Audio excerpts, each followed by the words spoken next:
To know means to act. Human knowledge is essentially active. To know is to transform reality in order to understand how a certain state is brought about. Knowing an object does not mean copying it.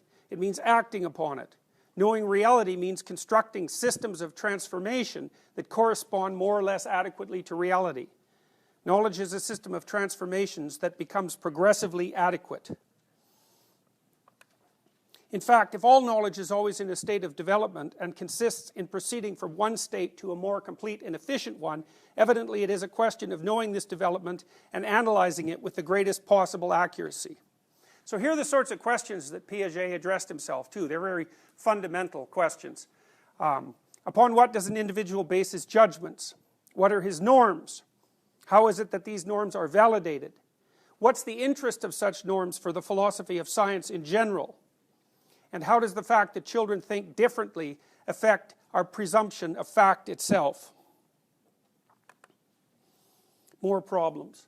How do children conceptualize number and space and time and speed? How do they understand that objects hidden from view are actually still there? How do they understand that entities that can transform from one place to another are the same entities? How do we understand chance or moral concerns, play patterns and dreams, and how is it that we imitate others, and what does it mean that we can? Now, here's a definition of constructivism. This is from Piaget as well. Knowledge does not begin in the I, and it does not begin in the object. It begins in the interactions. There is a reciprocal and simultaneous construction of the subject on the one hand and the object on the other. There is no structure apart from construction, either abstract or genetic. Now, so, let's take some of that apart. The first thing that Piaget is pointing out is that trying to understand what knowledge is by referring to a body of facts seems to be somewhat problematic, because facts shift with time, and people understand facts differently at different stages of development. Even though, hypothetically, we all live in the same world, it turns out that we can get by, in some sense, with structures of knowledge that differ from one another.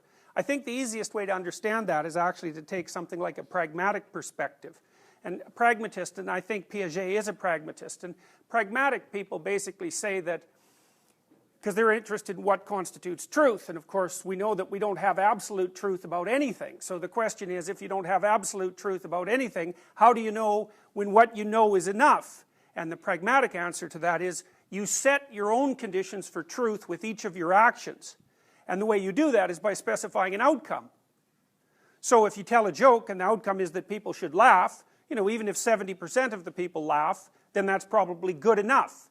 And so you could say that you've done a good enough job of matching your social knowledge to the circumstance to obtain your desired end. And so Piaget's notions of what constitute valid knowledge structures seem to be very, very much pragmatic in origin. And it's also partly because Piaget is a thinker who's deeply considered the fact of human embodiment. And in fact, I think Piaget has done that more than any of the thinkers that we're going to talk about. And so, for Piaget, truth is determined in action. The next proposition is that when you're trying to understand knowledge, you should understand the process by which it's generated rather than the outcome of the knowledge process itself, because the outcomes transform across circumstances, but the nature of the process that you engage in to produce knowledge seems to be constant across situations. So, and what is that process? Well, that's the next part of constructivism. For Piaget, you can think of, for Piaget in some sense, the reality is a field of latent information. And in interacting with that information, you code some of it, both physically and abstractly, and out of that coding, not only do you generate yourself, but you also generate, well, if not the object itself, so to speak, at least your perceptions of the object. So when you're continually engaged, from a Piagetian perspective, in trying to produce certain transformations in the world, and as you produce them in an embodied sense, because you're acting in the world, you map the transformations that occur onto the transformations of your body, and that mapping constitutes your practical knowledge. So, as I said, for Piaget, the body of knowledge that guides you is always action predicated. Now, I want to provide you with another way of understanding Piaget, so that as we go through what he has to say, we can not only understand what he has to say, but we can link it to the other things that we're going to talk about. Now, there's a man named Jerome Bruner who talked about narrative constructivism, and Bruner said, we seem to have no other way of describing lived time save in the form of a narrative. So I'm going to review a little bit for you what might constitute a basic narrative, and then I want to talk to you about the way that narratives transform, because one of the Piagetian propositions is that at a given time in development, you might have a way of interacting with the world, say a schema, that is good enough for the aims that you want to pursue at that particular point in time.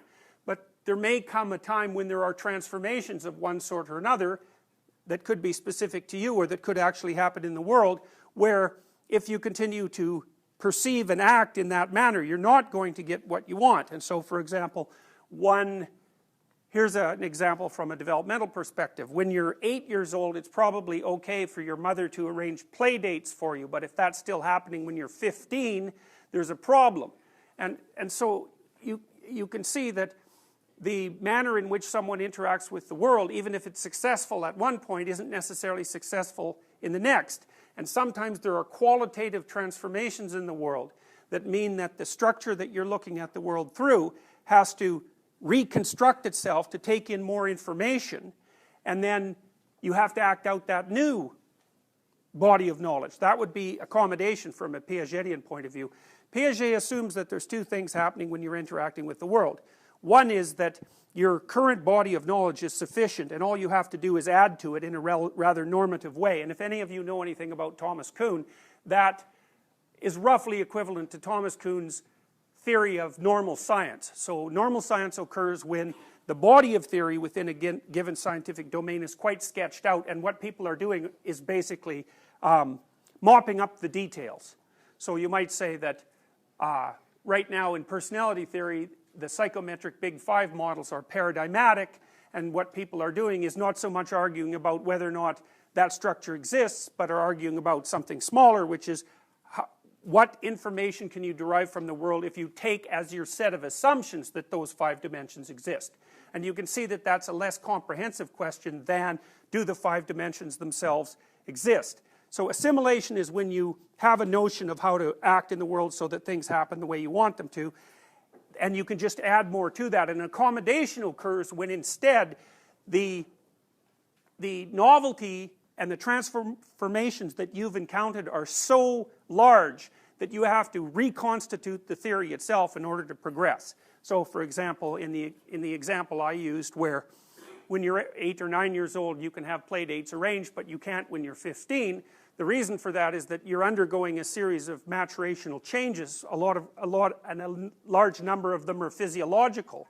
And so you have to change the assumptions that you use to deal with the world. And so one of the prime assumptions might be when you're a child that it's okay for one of your parents to serve as a mediator of your social interactions, but by the time you've hit puberty, then all of a sudden that becomes inappropriate, and if you continue to use the same schema, then